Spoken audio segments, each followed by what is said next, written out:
이 율법의 행위에서냐 혹은 듣고 믿음에서냐. 아멘. 여러분, 우리가 신앙생활을 할 때 처음 하실 때 기억나시나요? 처음 예수님을 인격적으로 만났던 때를 혹시 여러분들이 기억하고 계십니까? 대부분의 사람들은 회심한 직후에 극도의 어떤 평강을 누리고 기쁨을 누린다고 해요. 저 역시도 그랬고, 세상이 아름다워 보이고 사람들을 보면 사랑스럽고 이런 경험들을 하죠. 하지만 이런 신앙의 어떤 허님은 곧 끝나고 제 신앙생활을 본격적으로 하기 시작하면 안타깝게도 대부분의 사람들이 신앙생활하는 것을 그렇게 즐거워하지는 않는 것 같아요. 여러분들은 어떻습니까? 신앙생활 하시는 것, 지금 이 자리에 앉아서 말씀을 들으시는 것, 공동체를 섬기는 것들 다 하나하나의 어떤 무거운 짐처럼 의무로만 여러분들에게 이렇게 주어져 있는 건가요? 아니면 행복하고 나름의 즐거움을 누리면서 하고 계신가요? 신앙인이기 때문에 여러분 죄와 싸우잖아요. 죄와 싸우시는데 그 죄와 싸우는 그 순간이 너무 힘들고 고통스럽고 하나님이 왜 나한테 이런 걸 요구하실까? 이런 원망과 의무 속에서 살고 계시지는 않습니까? 아니면 기쁨과 감사, 잔잔한 즐거움이 있으신가요? 여러분, 저도 사람이니까요. 신앙생활하는 게 꼭 항상 즐겁지는 않아요. 아마 여러분들도 그러실 거라고 생각해요. 늘 기쁘면 좋겠는데 꼭 그렇지는 않습니다. 그러면 우리가 이런 질문을 해볼 수 있을 것 같아요. 왜, 어떤 이유로 우리는 신앙에서 즐거움을 잃어버리는 걸까? 왜 신앙생활을 하는데 기대했던 변화들은 이뤄내지 못하고 스트레스와 의무로 가득한 신앙생활을 하고 있는 걸까? 그 이유와 거기에서 이제 벗어날 수 있는 비결을 한번 오늘 본문에서 살펴보면 좋겠어요.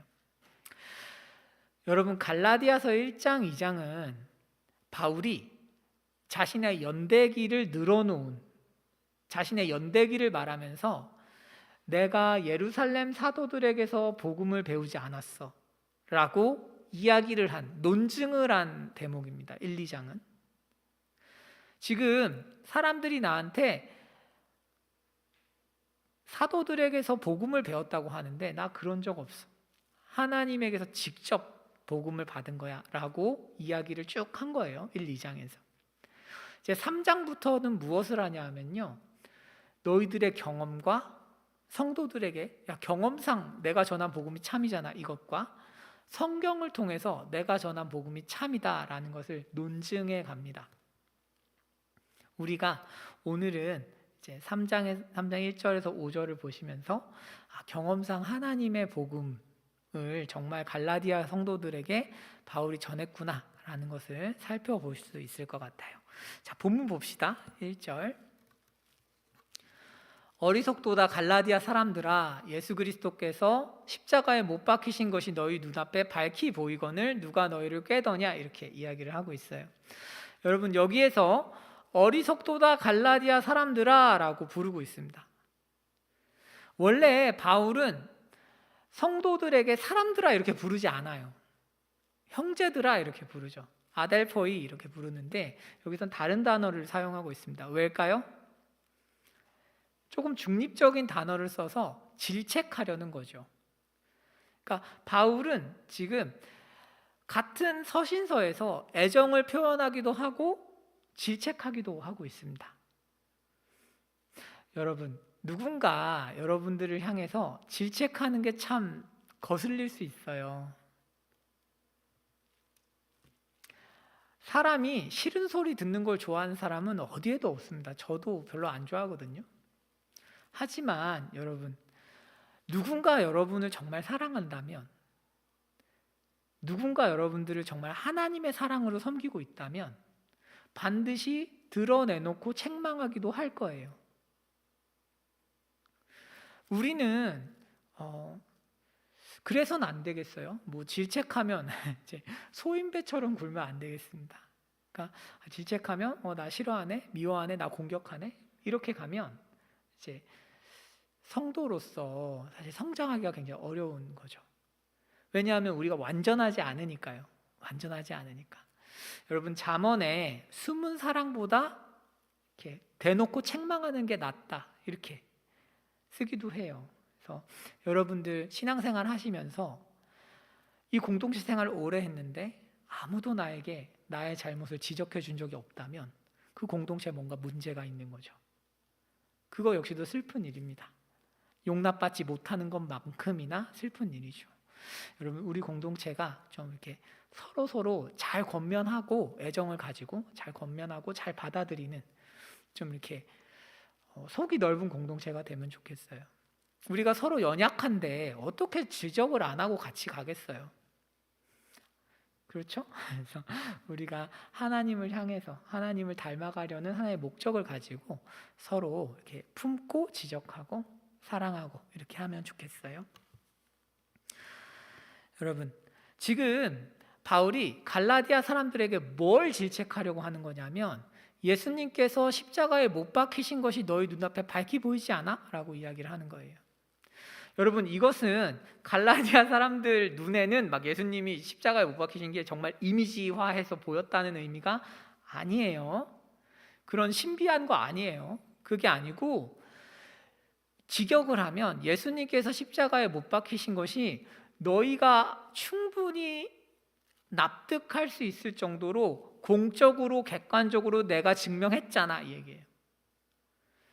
예수님께서 십자가에 죽으신 것이 정말 사실이라는 것을 너희가 다 들었고 인정했고 예수님의 십자가를 보는 것이 신앙생활에서 얼마나 중요한 것인지를 내가 다 이야기를 했잖아. 이 얘기예요.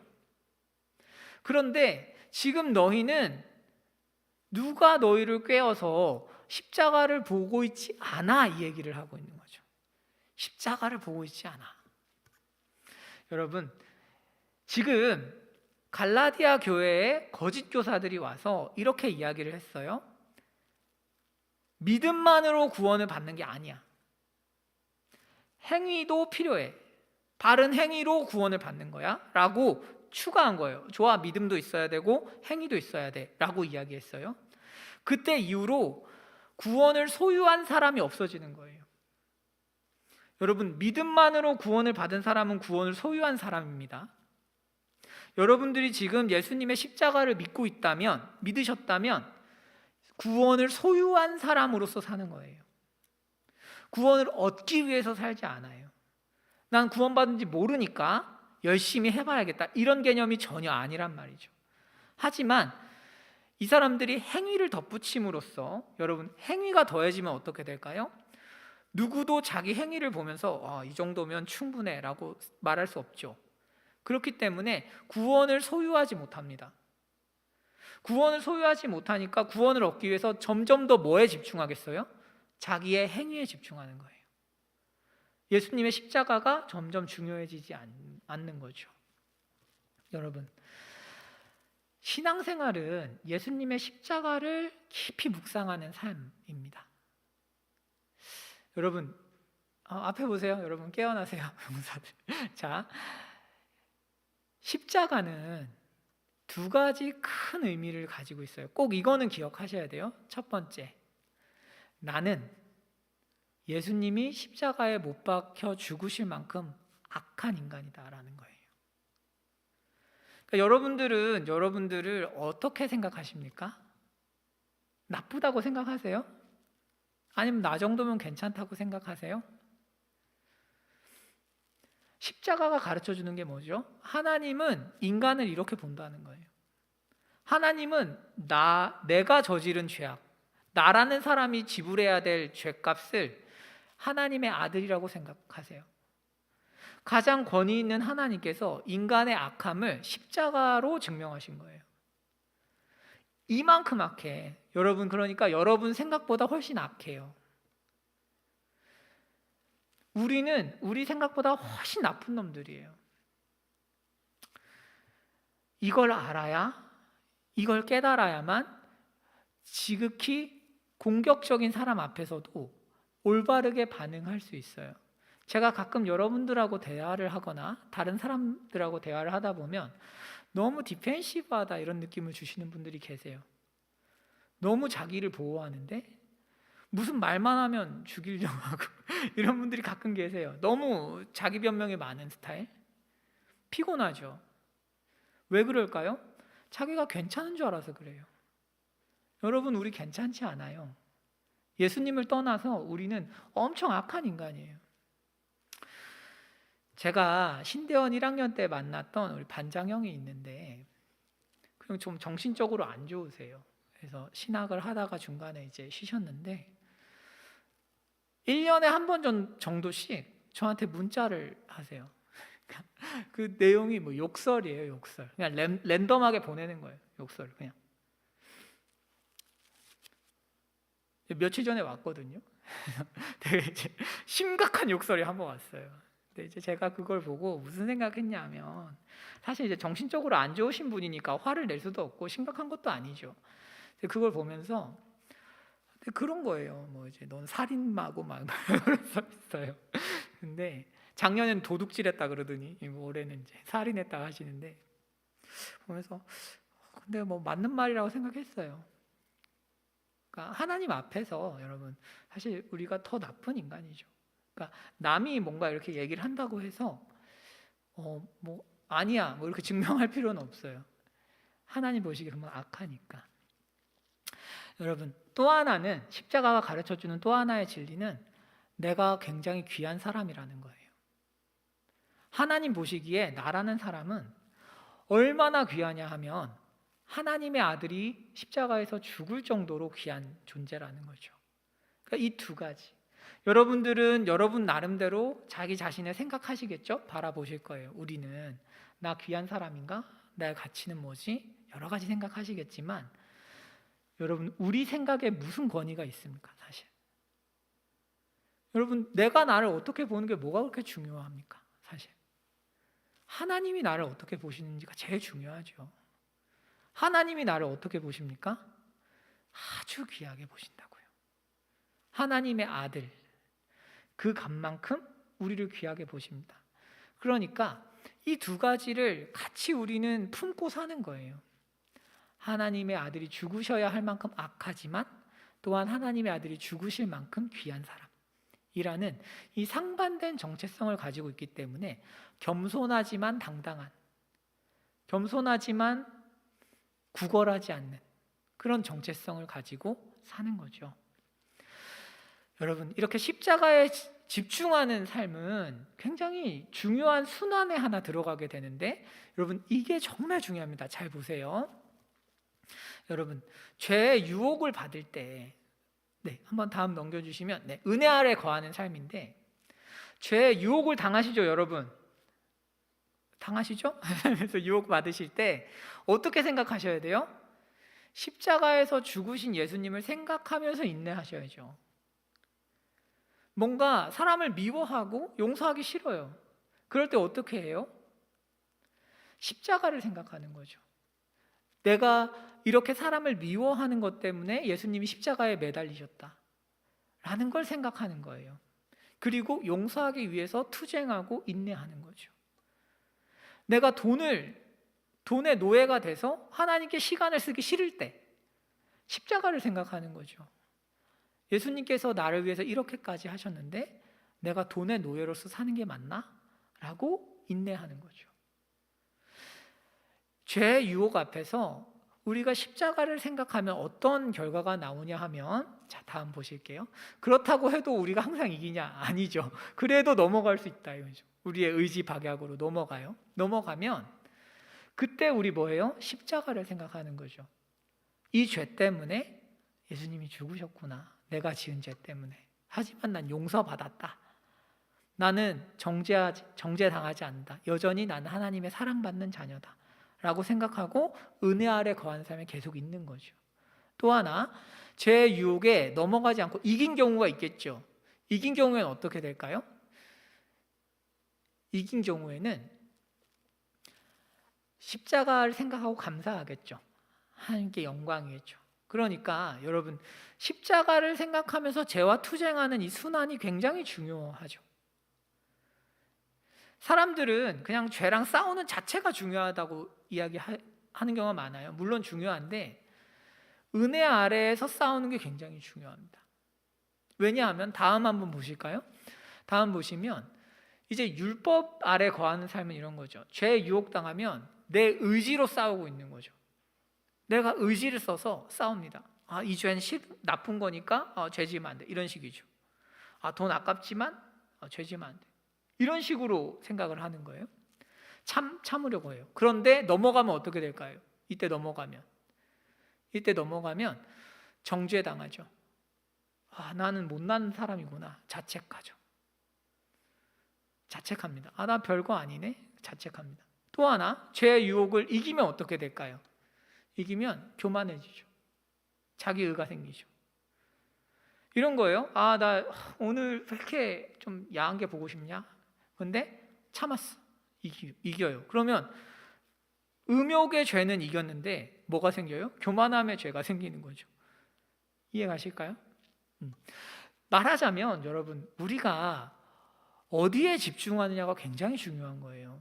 단순히 죄를 짓고 안 짓고 이것도 굉장히 중요하긴 하지만 내가 율법 아래에서 구원을 얻기 위해서 하나님께 잘하는 것과 하나님께 은혜를 받은 사람으로서 십자가를 생각하면서 죄와 싸우는 것은 완전히 다른 거죠. 완전히 다릅니다. 그래서 지금 갈라디아 성도들은 은혜 아래에서 살다가 율법 아래에 거한 삶으로 바뀐 거예요. 바뀌었습니다. 그래서 바울이 그 시선을 바꿔주려고 하는 거죠. 여러분들은 지금 어느 순환에 들어가 계십니까? 이번 한 주 동안 죄의 유혹 앞에서 여러분들이 무엇을 생각하셨습니까? 뭐 그런 거죠. 기도에 가기 싫다. 그런 생각이 들면 뭘 생각하세요? 십자가를 생각하세요? 아니면 그냥 나를 생각하세요? 여기에서 갈리는 거죠, 사실은. 저 사람한테 한마디 하고 싶네? 십자가를 생각하느냐? 아니면 그냥 내 자신을 생각하느냐? 이 싸움이죠. 이해 가실까요? 그래서 십자가를 생각하면 은혜의 순환 안에 들어가 있는 거예요. 하지만 십자가가 생각이 안 나, 하루 종일. 그러면 여러분 신앙생활 뭔가 잘못되어 있는 거죠. 그러니까 신앙생활 해도 안 기쁜 거예요. 의무로 가득하니까. 해야 되는 게 왜 이렇게 많아? 아침에 성경 읽으라고, 저녁에 기도하라 그러고, 해야 될 게 왜 이렇게 많아? 이런 식으로 가는 거죠. 의무만 되게 많네? 의무가 많은 게 아니고 우리 믿음이 없는 거죠. 믿음의 눈이 가려진 거죠. 예수님의 십자가를 보는 눈이 없는 거죠. 그래서 신앙생활은 이 자꾸 우리가 스스로를 증명하려는 이런 율법 아래 거하는 삶을 은혜 아래 거하는 삶으로 계속 당기는 거예요. 계속 당기는 거죠. 그래서 2절에서 바울이 이렇게 이야기를 합니다. 바울도 그러니까 시선을 바꿔주려고 하는 거죠. 2절 한번 보실까요? 이렇게 얘기해요. 내가 너희에게서 다만 이것을 알려고 한다. 내가 이거 알고 싶어. 그런데 너희가 성령을 받았잖아. 너희가 나랑 있을 때 성령을 받았는데 율법의 행위로 받았어? 아니면 믿음으로 받았어? 이 얘기예요. 무슨 얘기냐면 너희가 나랑 있을 때 성령을 체험했잖아. 구원 받았잖아. 그러면 너희가 그때 똑바로 행동해서 받은 거야? 아니면 내가 전한 복음을 믿고 구원을 받은 거야? 답이 뭐예요? 갈라디아 성도들은 이방인이기 때문에 율법이 뭔지도 몰라요. 그러니까 애초에 율법의 행위로 받은 적이 없어. 그러니까 듣고 믿은 거죠. 듣고 믿은 거예요. 그래, 예수님이 나를 위해 죽으셨구나. 그것을 듣고 그걸 믿었을 때 성령이 온 거죠. 그래서 구원받은 거예요. 그런데 이것이 바뀐 거죠. 3, 4절 한번 보실까요? 3절. 너희가 이같이 어리석냐? 성령으로 시작했다가 이제는 육체로 마칠래? 이 얘기죠. 너희가 분명히 구원을 성령으로 받았는데 왜 육체로 너희 힘으로 의를 이루려고 하냐? 너희 힘으로 신앙생활을 하려고 하냐 이거죠. 거짓 교사들이 와서 야, 행위가 중요해, 행위로 구원받는 거야 라고 어떻게 보면 약을 탄 거죠. 믿음의 약을 타니까 사람들이 잘못된 믿음을 따라서 행동했고, 그래서 육체의 노력이 과해진 거죠. 원래는 올바른 순환에 들어가 있으면 신앙생활은 힘들지 않아요. 하나님께서 나를 사랑하시는구나, 내가 귀한 존재니까 거룩하게 살아야겠다, 올바른 순환에 들어가면 괜찮은데, 이게 믿음 플러스 행위가 필요해 라고 하면 잘못된 순환에 들어가면서 신앙생활이 굉장히 어려워지는 거죠. 굉장히 힘들어집니다. 그래서 성령으로 너희가 시작했어, 구원 받았을 때 너희가 그래 예수님만 믿으면 구원 받는 거야 라고 하고, 이제는 예수님만 믿으면 안 되고 바른 행위까지 필요해 라고 하니까 계속 자아에 집중하고, 그러니까 사람들이 영혼의 부담을 가지면서 힘들어지는 거죠. 여러분들이, 우리가 신앙생활하면서 계속 내 생각을 하고 있다면 뭔가 잘못된 거죠. 그러니까 계속 내가 뭘 했고 뭘 안 했고, 내가 뭘 했고 뭘 안 했고, 우리가 어떤 중력이 있는 것처럼 거기에 착 빨려 들어가거든요. 근데 그 싸움을 하는 거예요. 신앙생활은 나를 계속 생각할수록 인간 기쁘지 않아요. 왜냐하면 여러분, 우리 별 볼 일 없거든요. 예수님을 떠나서 우리가 뭐 별 볼 일 있겠어요? 사람들이 와서 여러분들한테 좋은 사람이야, 대단한 사람이야, 잘생겼어, 뭐 예뻐, 그게 무슨 소용이 있어요? 아무것도 아니에요. 더 나은 사람이 늘 있고, 더 잘난 사람들 늘 있고. 하지만 하나님께서 우리를 귀하게 보시는 게 중요한 거죠. 그런데 그 시선을 자꾸 잊어버리는 거죠. 십자가를 안 보니까. 여러분, 이런 이야기를 하면서 5절에서 한 번 더 강조합니다. 한 번 더 바울이 강조를 해요. 너희에게 이렇게 성령을 주시고 너희 가운데서 능력을 행하시는 이의 일이, 얘들아 잘 들어봐 이러면서 얘기한 거죠. 너희가 나랑 있을 때는 굉장히 역동적인 신앙생활을 했다. 분명히 예배를 드릴 때는 하나님의 임재하심이 있었고, 너희 개인의 삶에는 성령의 역사가 나타났었다. 그런데 너희 지금은 없지. 왜 없어? 왜냐하면 너희가 율법의 행위로 그걸 얻으려고 하니까 그렇지. 듣고 믿음으로, 아 그래 예수님이 나를 위해서 죽으셨다, 은혜로 난 이미 구원을 받았고 그로 말미암아 하나님께 영광 돌리는 삶을 살아야지가 아니라, 행위가 들어가서 내가 구원을 얻기 위해서 열심히 사는 삶이 되니까 다른 복음이 돼버렸어요. 다른 복음과 성령님이 합이 안 맞죠. 그러니까 성령님이 그 공동체를 쓸 수가 없는 거예요.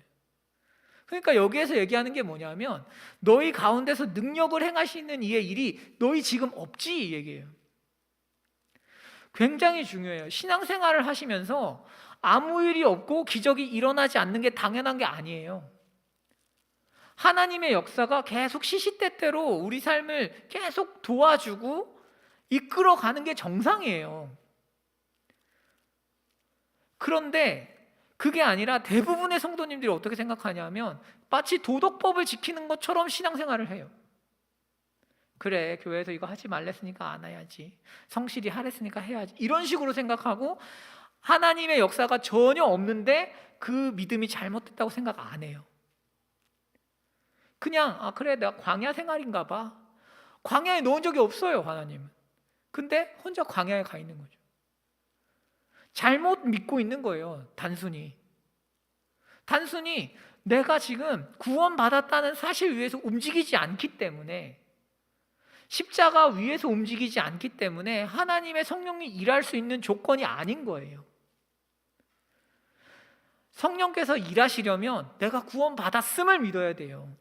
은혜로 나 구원받았구나, 하나님께서 내게 엄청난 걸 주셨구나, 여기에서 스타트하는 거예요. 그런데 그게 아니고 난 받은 게 없어, 하나님이 나한테 해준 게 없어, 이렇게 해버려요. 그러니까 내가 뭔가를 얻어내려면, 하나님께서 뭔가 나한테 축복하시려면 내가 뭔가를 잘해야 되나 봐.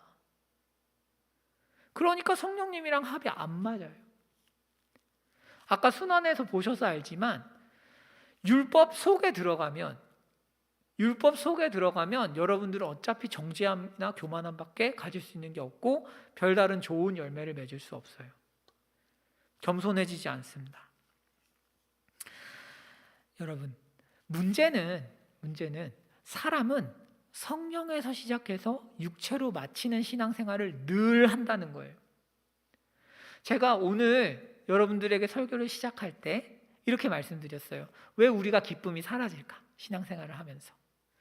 왜냐하면 우리는 육체의 경향성을 가지고 있거든요.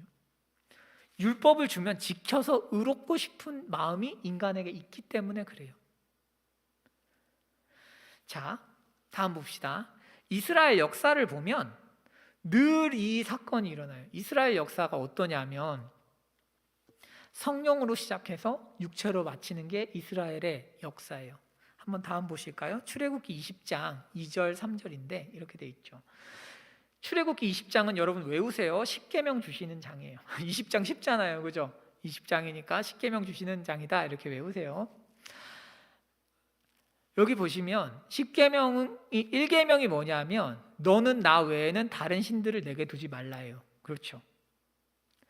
1계명을 주시기 전에 하나님께서 뭐라고 말씀하세요? 나는 너를 애굽 땅 종되었던 집에서 인도하여 낸 내 하나님 여호와다 그래요. 무슨 얘기예요? 나는 너를 구원한 하나님이야. 너 원래 종이었지. 그런데 내가 너 구원해서 가나안 땅을 줄 거야. 자유민으로 삼을 거야. 너 이제 자유가 있잖아. 내가 너 구원했잖아. 큰 능력으로 구원했잖아. 그러니까 내 말을 들어 이 얘기죠. 나랑 같이 교제하려면 이 법칙들, 룰을 지켜야 돼 이 얘기예요. 말하자면 구약에서도 하나님께서 이스라엘 민족을 택하신 건 은혜였어요. 아무것도 잘하지 못했을 때 하나님께서 애굽에서 구원하셨으니까. 모세가 잘해서 선택한 게 아니죠. 모세는 애굽에서 어차피 애굽 신들을 섬겼고 물론 성경을 배우긴 했겠지만 그리고 광야에서는 이드로를 따라서 이방 신을 섬겼으니까 모세가 잘해서 선택받은 것도 아니었어요. 하나님의 은혜로 선택한 거예요. 이스라엘을 구원하신 건 뭐였다? 은혜였다 이거죠. 은혜. 그런데 사람이 경향성이 있으니까 어떻게 바뀌냐면 이 2절을 까먹어 버려요. 그리고 내가 너는 나 외에는 다른 신들을 내게 두지 말라고 했구나. 이걸 다 지켜서 내가 하나님께 인정받아야지 이렇게 되는 거예요. 그러니까 교묘하게 바뀌는 거죠. 하나님께서는 너희가 이미 구원받았으니까 잘해야 돼 라고 접근을 하셨다면 인간은 그 과정에서 구원받았는데 잘해야 돼가 아니라 잘해야 구원받는구나로 계속 바꾸는 거죠. 이게 성령에서 시작해서 육체로 마치는 삶입니다. 네, 아직 아니에요. 아직 아닙니다. 거기도 아니에요. 한참 남았습니다. 네, 그래서 여러분 우리가 사사기 보잖아요. 사사기를 아침에 들으실 텐데 사사기의 처음 사사들이 누구예요? 온니엘, 에훗. 이 사람들 특징이 뭐라 그랬어요? 은혜를 기억하는 거죠. 행위에 포인트가 안 가 있어요. 그런데 뒤로 갈수록 삼손은 뭐예요? 자기가 머리를 자르냐 안 자르냐가 중요하죠. 성령으로 시작해서 육체로 마친 거예요. 사사시대도. 이해 가실까요? 말하자면 구원을 받은 사람이기 때문에 하나님께 헌신했던 세대에서 구원받기 위해 하나님께 어떤 조건을 충족하는 세대로 바뀌면서 망한 거죠. 이게 인간의 어떤 죄성이고 본성인 거죠. 오늘날도 마찬가지죠. 많은 분들이 구원은 은혜로 받고 성화는 거룩해지는 건 자기 힘으로 하려고 하죠. 그러니까 성화가 안 되죠. 성화가 안 돼요. 그냥 화만 나는 거죠. 화만. 여러분, 예수님을 믿으셨으면 구원받은 거예요. 비록 지금 내 삶에 어떤 변화가 보이지 않아도 예수님의 십자가를 믿었다면 여러분 구원 받으신 거예요. 내가 느끼거나 내가 보거나 하지 않았지만 내가 모르는 곳에서 엄청난 일이 벌어졌고 그 엄청난 일이 지금 나한테 엄청난 영향을 미치고 있는 거예요. 그래서 내가 구원을 받았구나 라고 믿으신다면 이제는 하나님의 영광을 위해 사셔야 돼요. 멋지게 하나님의 영광을 위해서. 여러분, 저는 정말 안타까운 게 무엇이냐면 이 세상은 예수님 믿는 사람을 너무 우스꽝스럽게 만들어요. 구려 보여요. 미디어가 그려내는 예수를 믿는 삶은 굉장히 별로예요. 하지만 여러분 잘 생각해 보십시오. 예수님을 정말 온전하게 믿는 사람의 삶이라는 것이 얼마나 멋있습니까? 얼마나 아름답습니까? 경건하고 거룩하고 지혜롭고 돈에 흔들리지 않고 욕심을 따라 살지 않고 하나님의 영광을 위해서 친절하고 사랑스러운 러블리한 사람이거든요. 그런데 이 서사가 숨겨져 있는 거죠. 숨겨져 있으니까 여러분들이 예수 믿는 거에 흥미를 못 느끼는 거예요. 미디어가 그렇게 만들기도 하죠. 그리고 옆에서 보니까 다 별 볼 일 없는 것 같기도 하고. 하지만 그렇지 않습니다. 여러분, 예수님을 잘 성실하게 믿으십시오. 정말 탁월한 한 인간이 되어 있을 것입니다. 왜냐하면 여러분, 예수님을 믿는다는 것은 하나님의 영광을 위해서 산다는 거고 자기를 생각하지 않는 거예요. 최고의 미덕이 뭐예요, 여러분? 보세요. 두 사람이 있어요. 한 사람은 자기가 유익되는 걸 해요. 한 사람은 그게 옳기 때문에 해요. 뭐가 멋있어요? 옳기 때문에 하는 사람이 멋있는 거죠. 예수님께서 우리에게 주신 삶은 뭐냐면 말 그대로 말씀이니까 따라가는 삶, 가장 최고의 올바름을 인간에게 주셨고 그 올바름을 따라서 살라는 거예요. 얼마나 멋집니까? 가장 올바른 사람이 되는 길, 그게 이제 하나님의 말씀 안에 있는 거죠. 여러분, 그러니까 우리가 예수님을 믿었으면 더 이상 자신을 위해서 살지 마십시오. 더 이상 자꾸 나한테 유익이 뭐야? 나한테 유익이 뭐야? 이런 얘기 하지 마세요. 제가 어쩌다가 이 모양이 됐을까 교회가 이런 생각을 하다가 저를 돌아보니까 그래요. 제가 그 교육을 못 받았어요. 옳으니까 그냥 해라는 교육을 못 받았어요. 그런데 정말 중요한 교육이에요. 여러분, 옳으면 그냥 하세요. 이게 합당하면 해야죠. 그래야 멋있는 거죠. 그래야 탁월한 거죠. 그게 아니라 쾌락을 따라서 행하는 것에 대해서 여러분, 그게 짐승이랑 뭐가 다릅니까? 옛날 그리스 사람들은 쾌락 따라서 행하는 사람 짐승이라고 봤어요. 근데 사실은 뭐가 다르죠? 비슷하죠. 쾌락 주는 것만 따라서 하고 귀찮으면 안 하고 뭐 짐승이랑 뭐가 달라요? 합당한 걸 하는 사람이 되는 거죠. 여러분, 우리가 하나님을 신뢰하고 하나님을 따라 산다는 것은 나를 위해서 더 이상 살지 않는 거예요. 그리고 하나님의 말씀이 옳다고 하면 그것이 정말 참으로 인간에게 옳은 것이기 때문에 하는 것, 그걸 배우는 게 신앙생활이죠. 성화가 그렇게 되는 거예요. 그래, 하나님의 영광을 위해서 나의 어떠한 것과 상관없이 하나님이 옳다고 하면 나는 한다. 그런 사람들로 모여 있어야 공동체가 확 빛이 나는 거죠. 그게 아니라 뭐 시키면 맨날 유익이 뭐야? 그래서 여러분, 기도에도 제가 뭐 그런 생각해요. 그냥 유익이 돼서 오는 게 아니고, 물론 유익을 주지만 그냥 올바르니까 하세요. 기독교인 기도해야 되니까. 그리스도인 기도해야 되지 않아요? 그게 합당하잖아. 그냥 하는 거죠. 꼭 기도에만 오라는 건 아니에요. 혼자 기도하면 하는 거죠. 여하튼 습관을 들여서 하는 거는 합당하니까 해야 되는 거죠. 네. 그런데 이렇게 생각을 안 하고 내가 하나님의 영광을 위해서 하나님을 기쁘시게 하기 위해서 뭔가를 한다라는 생각이 별로 없고 늘 자기를 위해서 뭔가를 하고 있는 거죠. 믿음 없이 자기 영광을 위해서, 자기 의를 쌓기 위해서 열심히 노력을 하고 있단 말이죠. 그러면 성화가 안 되죠. 바른 복음 위에서 성령 하나님이 일하신단 말이에요. 그런데 늘 자기 생각으로 가득한데 무슨 성화가 되겠어요? 그거 안 된다 이거죠. 여러분, 저는 제 하루는 이래요. 보통 한 하루에 아침 저녁으로 제가 기도하거든요. 한 2시간 하고 성경 한 2시간 봐요. 그리고 뭐 설교 준비하고 기도회 준비하고 뭐 운동하고 뭐 밥하고 빨래하고 이런 거 해요. 근데 그러면 하루가 다 가요. 그리고 그 스케줄이 너무 빡세서 제가 어떤 날은 일어나기가 싫어요. 할 게 너무 많네. 근데 기쁘지 않은 거예요. 말 그대로 저도 육체로 마치는 거예요. 그걸 하면서 제가 그런 생각하는 거죠. 이래야 좀 더 나은 사역자가 될 거야. 자기 의를 쌓고 있는 거예요. 이렇게 대부분 안 하니까 역시 나야. 이런 생각을 하면 갑자기 중압감이 엄청나게 높아지면서 사람을 깔아뭉개는 거죠. 기쁘지 않아요, 하나도.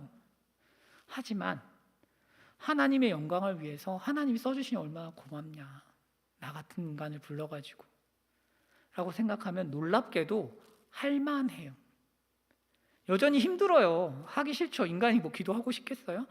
책 보고 싶겠어요? 안 보고 싶어요. 인간은 그런 게 별로 없어요. 그렇지만 훨씬 덜 하죠. 할만한 것으로 바뀌는 거죠. 여러분, 그런 거예요. 그래서 성화라는 것은 자기 의를 쌓기 위해서, 내가 더 거룩한 사람이 되기 위해서 하는 게 아니에요. 하나님의 영광을 위해서 하는 거죠. 하나님의 영광을 위해서. 그래서 성경이 뭐라고 해요? 의인은 뭘로 살아요? 믿음으로 사는 거예요. 믿음으로 사는 거예요. 그래, 나는 하나님 영광을 위해서 산다. 하나님의 아들 예수가 나를 사랑하시니까. 그렇죠? 여러분, 여기에서 저희가 오늘은 복음을 듣고 믿는 것이 무엇인지를 보다 명확히 한 후에 설교를 마치려고 해요. 여러분, 제가 얼마 전부터 설교할 때마다 여러분들에게 알려드리는 게 있어요. 뭐냐면 믿음은 배타적이에요. 여러분들이 예수 그리스도를 통해서 믿음으로 의롭게 되는 복음을 믿으신다는 것은 다른 일련의 믿음들을 거부하는 거예요. 자, 행위로 의롭게 되는 믿음을 거부하는 거죠. 그렇다면 오늘날 행위로 의롭게 되는 복음이 뭘까요? 세상은 간단해요. 가치를 증명하라는 거죠. 가치를 증명해라. 네 삶의 의미와 가치가 뭐냐를 증명하라고 끊임없이 요구하는 거예요. 여러분들이 한 주 동안도 다 시달리다가 오신 거죠. 넌 누구야? 넌 가치가 있어? 너 왜 살아? 그걸 인지하든 인지하지 못하든 간에, 선명하게 인지하든지 말든지 간에 인간은 늘 그 문제 앞에 서 있는 거예요. 너 누구야? 너 가치 있는 삶이야? 너 가치 있는 인간이야? 계속 물어보는 거예요. 그래서 그 질문 앞에 우리가 서 있는 거죠. 그래서 가치 있는 사람을 성경적인 용어로 의로움, righteous man이라고 할 수 있고, 세상은 이제 다른 용어를 쓰죠. 가치 있는 사람이냐라는 거죠. 여러분, 그러니까 사회가 뭐라고 우리에게 질문을 던지냐 하면, 다음 보실까요?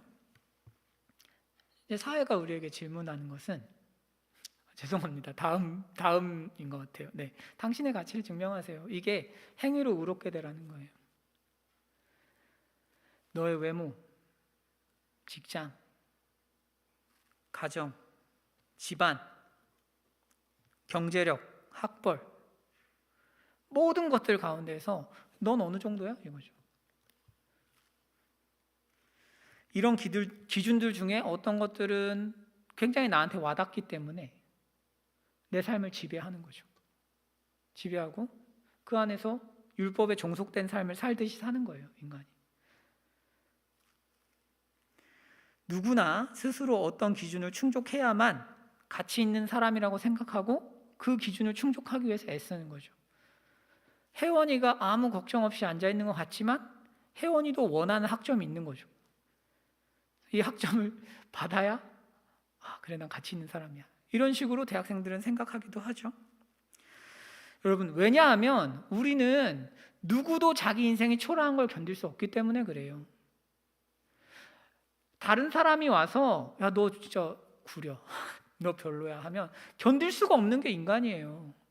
그리고 다른 사람은 둘째치고 내가 나를 보는 시선이 어떤지는 너무너무 중요하죠.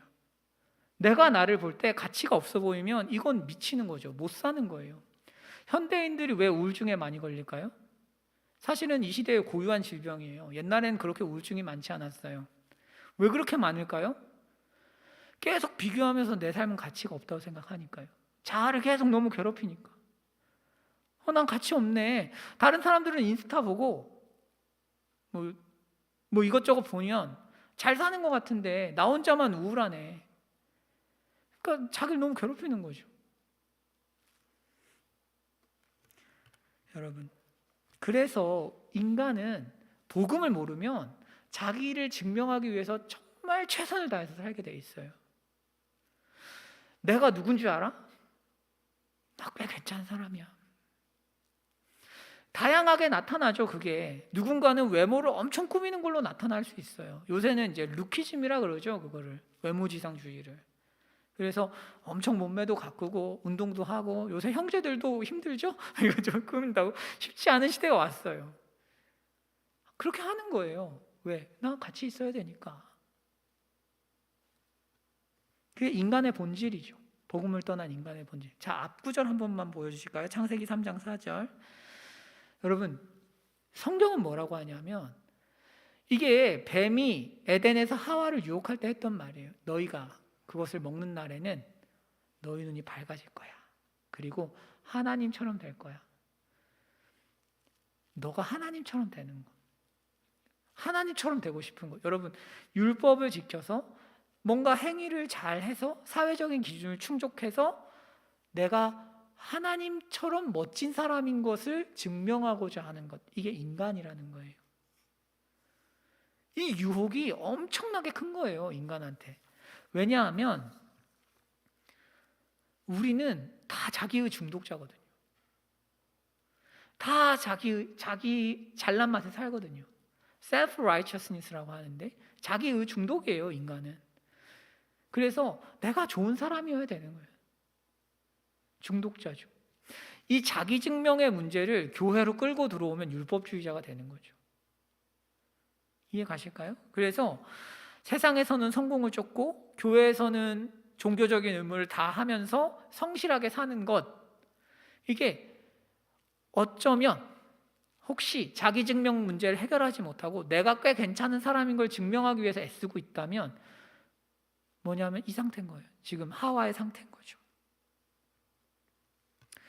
여러분, 여기서 벗어나게 하는 게 복음입니다. 여기서 벗어나게 하는 것. 복음이 뭘 가르쳐요? 너의 가치를 증명할 필요 없어, 이 얘기예요. 증명 안 해도 돼. 너가 얼마나 귀한 존재인지는 예수님이 증명하셨잖아. 십자가에서 예수님이 죽으심으로 증명하셨잖아. 그러니까 너를 증명하라는 세상의 요구 앞에 서지 마. 이게 복음이에요. 자유예요. 그게 자유예요. 여러분, 다음 한번 보실까요? 우리가 어떤 질문으로 들어가야 되는가 하면, 다음을 앞에 혹시 있을까요? 그 앞에, 그렇죠? 이렇게 바뀌는 거죠. 여러분, 질문을 어떤 질문 앞에 서는지 너무 중요하죠. 내 가치를 증명하라고 하는 질문 앞에 서서 나의 모든 걸 던져서 헌신하고 헛된 행동을 하고 있을 것인가? 아니면 나를 그토록 사랑하시는 하나님이 살아계신 것을 증명할 것인가? 이 싸움을 우리가 하고 있는 거죠. 여러분, 만약에 여러분들이 내가 구원받았고 그렇기 때문에 난 더 이상 자기 증명을 할 게 없고 하나님의 아들이 살아계시고 그분이 행하신 일을 증언하기 위해서 열심히 사신다면 여러분 삶에는 반드시 성령의 역사가 있습니다. 필연적으로 있어요. 바른 복음과 합쳐지기 때문에 엄청난 성령의 능력이 함께 하는 거죠. 이게 안 되니까 뭐가 없는 거예요? 성령의 역사가 없는 거예요. 전도사님, 전도사가 아니죠. 강도사님, 도대체 왜 신앙생활하는데 이렇게 퍽퍽합니까? 네가 잘못 믿으니까. 잘못 믿으니까요. 자꾸 신앙을 통해서 자기를 증명하려고 하니까 성령이 일을 안 하시는 거죠. No. 그게 아니라 질문을 바꾸세요. 여러분들이 앞에 서 있는 질문을 바꾸십시오. 행위로 의로워져야 돼 라는 거짓 교사들이 여전히 우리 주위를 돌아다니면서 여러분들에게 날마다 이야기하고 있어요. 하지만 그 질문에 대답하지 마십시오. 나 증명했어. 하나님의 살아계심을 난 증언할 거야. 아주 분명한 의식을 가지고 열심히 하는 것이죠. 그래서 돈이 나를 구원해 주는 것 아니고 아름다운 외모, 몸매, 인정, 도덕성 이런 것들이 나를 구원하지 않아. 하나님의 아들이 나를 구원하셨어 라고 계속 고백하시는 거죠. 여러분, 그럼 구체적으로 어떻게 살까요? 구원받은 사람으로 사는 거죠. 그래서 구원을 얻기 위해서 사는 게 아니라 구원받은 사람으로서 하나님과 이웃을 사랑하기 위해서 열심히 사는 거죠. 여러분, 우리 구원받았는데 왜 기도해요? 하나님의 영광을 위해서. 구원받았는데 왜 도덕적으로 살아요? 하나님의 영광을 위해서죠. 하나님을 증언하기 위해서죠. 보이지 않는 하나님이 우리 공동체를 통해서 또는 내 개인을 통해서 증거되어야 되니까. 하나님의 영광이 이 볼품없는 인간을 통해서 증거돼야 되니까 기도해야죠. 바르게 살아야죠. 공부 열심히 해야죠. 직장생활 열심히 해야죠. 왜? 나를 증명하려고 직장생활 열심히 한 사람 널렸으니까 그렇게 하지 말고 하나님의 영광을 위해서 최선을 다해서 하는 거죠. 그러니까 여러분, 자기 증명을 하기 위해서 열심히 사는 사람과 그 사람이 복음을 믿어서 하나님을 증명하기 위해서 열심히 사는 것과는 어떻게 보면 겉으로 봐서는 구별이 안 될 수도 있어요. 어차피 열심히 하니까.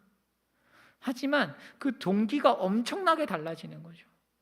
동기가 엄청나게 달라지는 거고 기쁨이 완전 다른 거죠.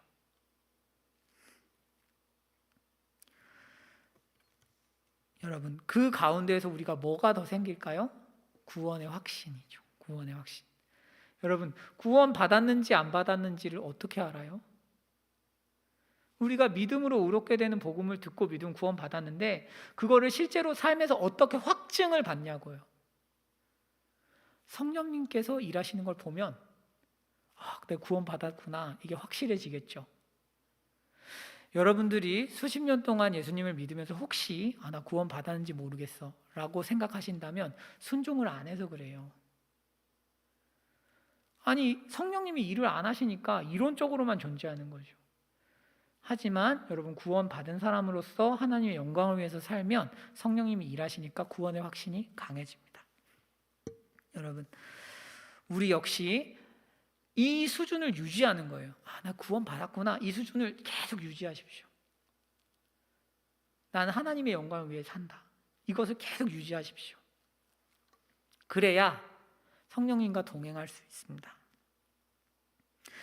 자꾸 이 지점에서 우리가 이탈하기 때문에 예배를 매주 드리고 복음을 계속 듣는 거예요. 낯서니까. 우리는 계속 자기 증명하기 위해서 움직이니까요. 여러분, 다음 말씀으로 마무리하겠습니다. 자, 계시록 말씀인데요. 요한계시록 2장 4절 5절은 지금 에베소 교회를 향해서 예수님께서 책망하시는 말씀이에요. 그러나 너를 책망할 게 있다. 넌 첫사랑을 버렸어.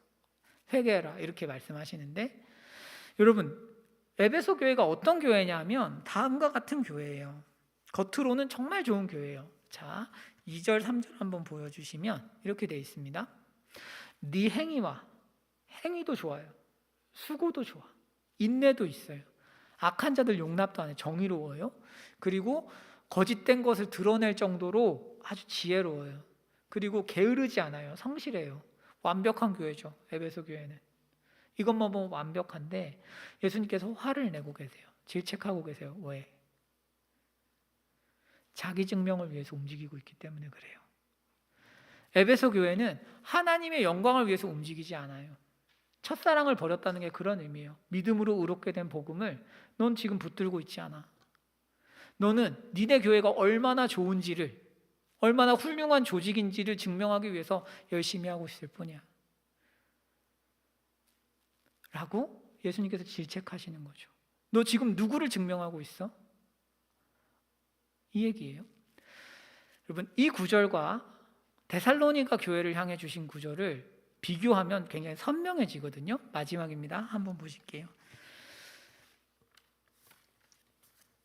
네, 저희 여기 보시면 에베소 교회를 향해서 뭐라고 말씀하세요? 행위, 수고, 인내를 안다. 그냥 건조하죠. 데살로니가 교회를 향해서는 뭐라고 말씀하세요? 믿음의 역사, 역사가 행위죠. 사랑의 수고, 소망의 인내예요. 하나씩 붙어 있죠. 동기가 다른 거예요. 같이 행위하고 같이 수고하고 같이 인내하더라도 동기가 아예 달라요. 데살로니가 교회는 구원받은 사람으로서 하나님의 영광을 위해서 싸우고 있는 거예요. 에베소 교회는 구원 받았는지 안 받았는지 지금 자기는 모르고 혼자서 싸우고 있는 거예요. 자기 일을 증명하기 위해서. 그렇기 때문에 에베소 교회는 회개해야 하는 거죠. 여러분, 오늘 말씀 정리하겠습니다. 우리가 갈라디아 교인들에게 바울이 이야기하는 것을 들으면서 이 생각을 하면 좋겠어요. 의롭게 되는 복음, 믿음으로 의롭게 되는 복음으로 다시 돌아가자. 계속 나를 증명하려고 애쓰지 말자. 여러분, 구원 받았으니까, 구원 받으셨으니까 하나님을 영화롭게 하기 위해서 열심히 사십시오. 그 가운데에서 성령의 역사가 크게 있을 것입니다. 기도하겠습니다.